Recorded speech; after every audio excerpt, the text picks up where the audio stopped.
Welcome to the Minimasters, and today we are finally doing it. And I know I said that in part 3, but yes, we are finally going to delete this 2-wheel drive suspension and start plugging in that 4-wheel drive. And I'm gonna start with, first, get your jack stand under there, put a jack right here under your beam. That'll help take some of the load off this, because we're gonna start by pulling out that shock. So you might have a different shock than I have, because I have this Bilstein. So I'm gonna put a backup wrench here. I have my socket, which is 11/16 coming down through this hole that I actually drilled right here in the past. Let's go for it. So with the nut off there, we're just gonna pivot right over to here, and we're gonna loosen this guy up right here. And what that does is it loosens this spring retainer right here, and you fish it right out. So with the retainer gone and our bolt gone from here, all you have to do is lower the jack down here, and it should really loosen up this coil spring, and we should be able to pull it right out by hand. So as you can see, it's widened a little bit, and look like that. Woo! Well, I don't think these are supposed to fall out like that, because your spring retainer here should be holding it, but hey, good riddance, we're getting away from it. So guys, a lot has taken place since I last had the camera on. And the reason was I was having a really hard time getting this tie rod end out. Typically, you should be able to kind of hit these with a hammer so many times and they should pop out. So what I ended up doing is I ended up taking the hub off, which is nothing more than the cap and the nut, which is pretty simple. I took the shield away. Believe it or not, all 3 bolts came out nice and easy. That fully exposed this, and I brought in the big guns, and it didn't stand up to this. So there's our tie rod end disconnected. We're gonna kind of lay that out of the way. And now we're gonna go take on an even bigger nut. So it's time to tackle the radius arm nut. This thing is pretty hard to get off, because again, lots of foot-pounds on this thing. I've been lubing it up. I've had it off before. Let's see how hard it will be to get it off this time. Oh, huh. All right, so guys, not all results the same. I remember pounding on that nut years ago, but between Milwaukee and some PB Blaster, it was just a pull of a trigger. Last nut to butt. This is the nut that holds, nut and bolt I should say, that holds your I-beam in place. I have a 21mm socket over here hooked up to the Milwaukee, an 18mm backup. Time to take it off.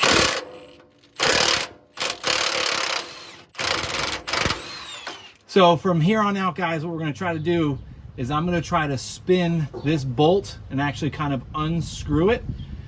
That'd be the easiest way to get out. Otherwise, we can always resort to a hammer. All right, guys, for the sake of time, I'm gonna resort to plan C. Yes, of exhausted plan E. So what I'm talking about is I got the nut off. So I'm just having a really hard time getting enough leverage to push this nut through. Probably could whammy it with a hammer, but you know what I'm gonna do? I'm gonna take this whole bracket off, because then I can work at this at my leisure. So there's these 2 nuts, and they're at 21mm. And then there's these 2 nuts, and those will take a 16mm socket. So I'm gonna take the whole bracket out. I'll see you on the other side. Moment of truth, guys. Unbolted the bracket. There we go. Up. No more 2-wheel drive. Well, I thought I'd let you know how things were going. Can't say I'm breezing through it right now. So here's what I got. Here's the bolt, and I can't get this guy out. And so what I'm seeing here is, can you see there's that thicker part right there? It's the steel shaft for the inside of this bushing. It's like rusted to the nut. So I've been wailing on this thing, trying to get it to move up. And for the sake of time, I'm gonna abandon this bolt. I'm gonna cut it out with a Sawzall, just get a grade 8 bolt that's long enough, and we're gonna keep on moving. So I took the liberty of jumping to the next step, which is removing your old radius arm bracket here. So I went under here and I used a thin carbon fiber wheel to basically cut the heads of the rivets off. As you can see, they're right there. And then I just used just a regular grinding disc just to kind of bring it down some. And then I'm just gonna use this punch and a regular old hammer to hit them through. And then obviously you guys know what to do with the nut and bolt. Cool thing is this side has the rivets and the nut combo. The other side is all nuts and bolts. So I'm gonna remove this and I'll bring you back. Okay, so here's the driver's side assembly that we put together in part 3 of this series. And I have it on a jack. I'm basically gonna wheel it in, thread the TTB bolt through the bracket, and then we'll come over to this.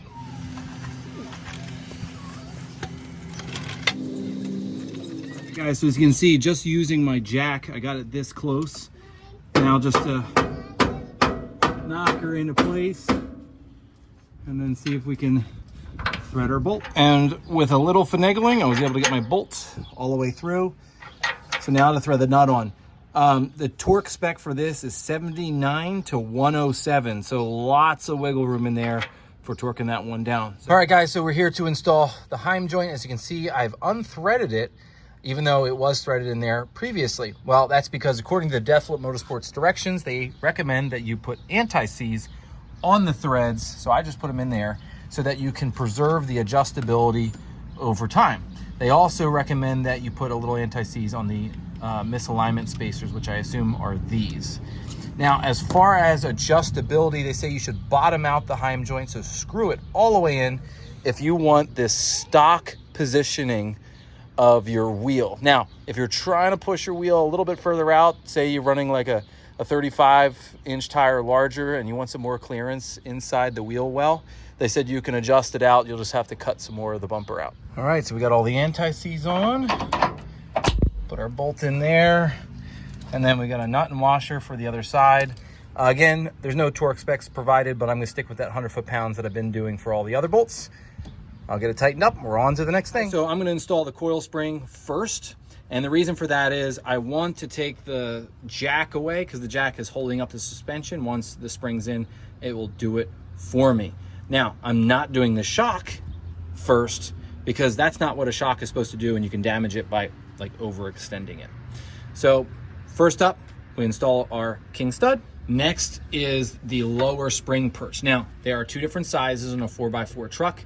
The thin one goes on the driver's side, the thick one goes on the passenger side. And if you forget, there's an R cast into the steel right there, and there's an L, as you can see it, cast in there. This one I just took with a grinder because it just wasn't sitting flush because of the ramp up here in the steel. So we got that in place. Next, your spring isolator, put that right there, kind of have that facing that direction. Next up is the coil spring. There is a top and a bottom. The top is like straighter edged, the bottom curves. So you're just gonna take your bottom, kind of line it up so like there, and then right here on the top, the straight edge is eventually gonna be right here, and then we'll have our clasp kind of holding it right there. Next thing you're gonna put in here is this little dish, and then your retainer nut. Now your retainer nut is 70 to 80 foot-pounds of torque. There's a couple ways to go about putting this in here. You can put a ratchet in there and just go at it kind of slow. The other thing is you can pull the spring out, fish a couple of extensions down, and you can use an impact and you can really get this one going. All right, guys, so next up, we're gonna put our shock. So I got the Fox 2.0s. Man, these things look awesome. And I put that in there. I did a little work ahead of time, but I added the resi to the side. And then we're gonna go to the bottom, put our bolt through, and you're just gonna put it just a little bit through. Get your washer on there, get your bolt. There's just not a whole lot of room. So get that in there. And I don't think this has to be torqued up anything crazy, but 50 foot-pounds might be enough. So now it's time to button up the top. So with our bayonet style shock, there is a rubber donut there, bushing. And then there's this little washer, put that there, and then the nut. And then what I'm gonna do here is I'm gonna start raising up the jack. And as you can see, we're now tight here, but I need to get the coil spring into its area. So here we go. Yep, there we go.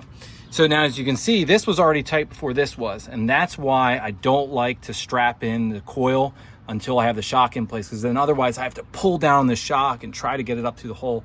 It's a nuisance. So now at this point, you'll just get your little strap thing right here, So in there is a little notch, and you're basically gonna fish that back through and in there. Line up your holes. All right.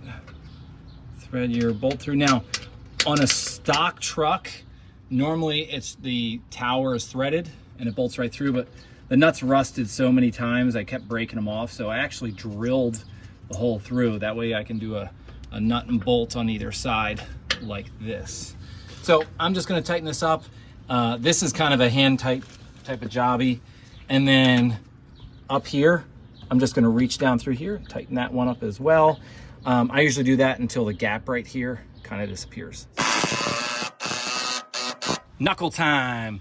Not painted, wah, wah, wah, but it'll have to do. So ball joints are already installed. Ooh, tongue twister. If you want to see those, go to a previous video, click up here. And I'm basically going to come from underneath and insert them. Down here, you'll see that little stud there. I'm gonna take this one nut. I'm gonna screw that on there as best I can. It's got some Loctite or something on it from the manufacturer. Okay, so it's holding itself in place. Here is your camber bushing. So how you orient this will determine your camber, which is the top of your tire tilting out or tilting in or neutral. So there's an arrow here. I'm gonna just point it forward for now until I get a better understanding of how this all works. And I'm basically helping it in by aligning it. It's not the easiest thing, so definitely want your Ulsa Tools 3-pound mallet. There we go. Okay, so I'm just looking at this right now, and maybe once it's compressed, we'll be at neutral. Then you'll take your castle nut, put that up here, and there we go. Okay, I'm gonna use the Ford factory torque specs, which according to the Haynes manual, the upper one is 85 to 100 and the lower is 95 to 110. So I'm gonna torque those both on to the next step. All right guys, so I took the liberty of inserting the tie rod end here. So I'll just put our nut on there. It's a little banged up from removing it. 7/8 socket. Okay. And then according to the venerable Haynes manual, we're looking at 52 to, I believe, 74 foot-pounds. Now to start building up our spindles. So first thing I want to get in here is our axle. So I'm gonna feed it in here, and basically what I'm aiming for is to get it inside differential there. Ooh, okay, I think I'm almost there. All right, yep. So how I can tell is way back in there, you can see the other drive shaft moving way back in there. So I'm in, and I can even hear it moving. All right, so next we're gonna get our dust shield. Now, I tried this before and they didn't go on. The bolt holes were not drilled properly. So I actually just drilled the holes out a little bit wider so that would go on. And then so you can tell it's still just a little bit of a nuisance getting them on. Okay, so that's on. Next, the spindle. So to put our spindle on, we're gonna start with the seals. So I'm using a 3-piece Dana Spicer set. So there's this first bit, and you see it's kind of chamfered. That's to match the chamfer right there. So we're gonna slide that one on there.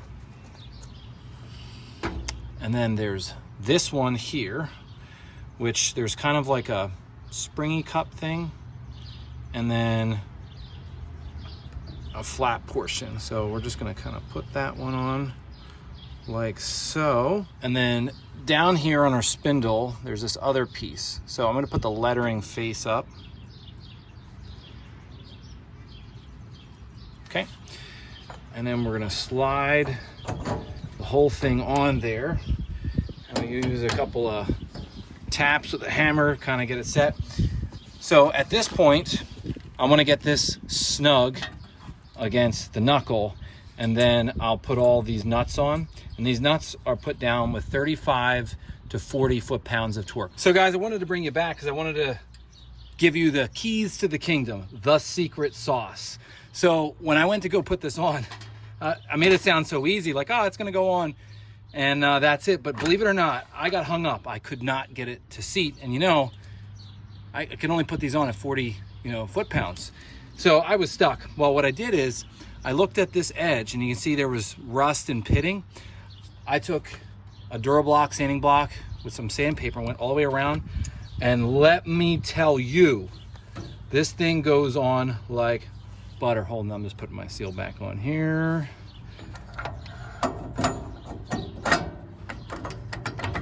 Look at that. Just a little wiggle, wiggle. I mean, I could not for the life of me get it to sync up. Now, perfection. So keep that in mind if you're running into the same issue. It's time to put our hub together. So I have my rotor and hub put together from part 1 and 2 of this swap series. And the first thing I want to do is pack our bearing with grease. It'll go right there. So I've got this pretty handy tool here, which I will link in the description. It is a bearing packer, like that. And then basically what you do is you load some grease down here in the bottom, and then you plunger this down and it forces the grease up through the holes. All right guys, so I started pushing it down, but it really takes some effort. So the best way is put it on the ground and just use your weight there. Oh, you can see it kind of squeezing out all the way around. So that's good. So I'm gonna squeeze this down some more, really get it spread out. So I finished greasing up our bearing. I basically took it out of the thing, kind of cleaned it up a little bit, and then plopped it right here in the back side. And now it's time for our inner wheel bearing seal. So it goes in there like that, and then it should tap in. I have this very technical tool right here. It's a block of poplar, because unfortunately my bearing race seal driver set, it doesn't quite come out to the edges, so I'm hesitant to use it. So we're just gonna make this work, and we're just gonna tap it in. All right guys, I think we have a really good seal all the way around. So that is done. All right, so I'm gonna take our new hub here and very carefully install it. All right, look at that. We got something good going on here, guys. As I'm holding this up, I'm gonna grab our outer wheel bearing here, put that inside, so, and then I have this nut. So this one has like a little stud right there sticking up. So that's the one I'm gonna put in there. So guys, I broke away from the camera for a quick sec so I can get that nut threaded on there. And now I'm returning with this special impact socket. It actually has these 4 posts, and it engages with these locking nuts, just like so. It's actually a pretty precise fit, just like that. So with an extension on it, I'm gonna reach in here and I'm going to screw the nut the rest of the way. And then I'm gonna bring in my Ulsa Tools split beam torque wrench, and we're gonna torque it over to 50 foot-pounds. Now, the Haynes manuals will say, try to torque it while rotating back and forth. That's a lot to try to do, so I just go ahead and I tighten it. There we go. And then I just kind of rotate it back and forth right there. And you'll notice it's initially a little tough and then it frees up. Then you'll go back in, and they say to undo it 45 degrees. So basically a quarter turn. So we're gonna, there we go. All right, so there's our quarter turn. And then for the next step. All right, so the next piece that goes in there is this little ring. Now, some of yours are a little different, but what's tricky about this is right here is a little stud. You can kind of see it right there on the edge, and that lines up with one of these holes. And then you'll notice inside the circle, there's this little like keyway of sorts. Well, that fits right here. So basically, you're gonna put it in there, send this guy back, and I can already tell I'm locked in, right? So once we've got that in there, you'll come with your follow-up nut here. Nice and snug. All right, so time to torque it. Like I mentioned, set your torque wrench to 150 foot-pounds. There we go. And with a resounding click, we're all set. All right, guys, what is time for the manual locking hubs? And I'm putting in the Warn premium locking hubs. Oh yeah, these things look awesome. So we're gonna start with the body assembly. So I use the cap screws there just to kind of see them nice. And then we're gonna come in with this larger outer snap ring. There's actually a groove right there that it fits in. So we're gonna get that in there. You can actually do this without a tool. So let's get that in there. Just gonna, yeah, click.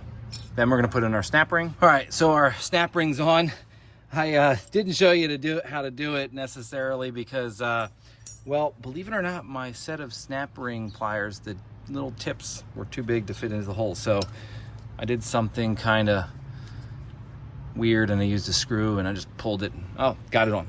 So anyway, according to the Warn manual, you should have some kind of play in there. If it's too tight, then it's a no-go. So we're gonna back our screws out and then we're gonna come in with the locking hub here. I'm using a screw to get initially lined up.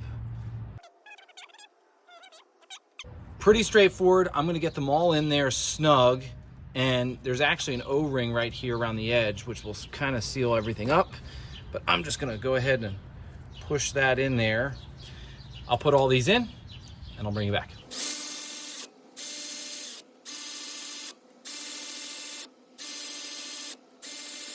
So one crucial note, guys, once you get these cap screws set down snug, you'll want to tighten them down to 25 to 30 inch pounds, not foot pounds, inch pounds. So I've already done that. That's a pretty simple step, but I want to do a functions check. So we're going to spin it over to lock. Okay. Just heard a click there and proof's going to be in the pudding. Back there by the pinion. Look at that. We are locked in. And there you have it, guys. We have finished our hub, which now completes an entire side of this truck. And the best news is all this work we did, it's identical for the other side. So you're probably thinking, well, you know, there's the drive shaft. Really, other than, not drive shaft, the axle shaft, the only difference is it's just a different length.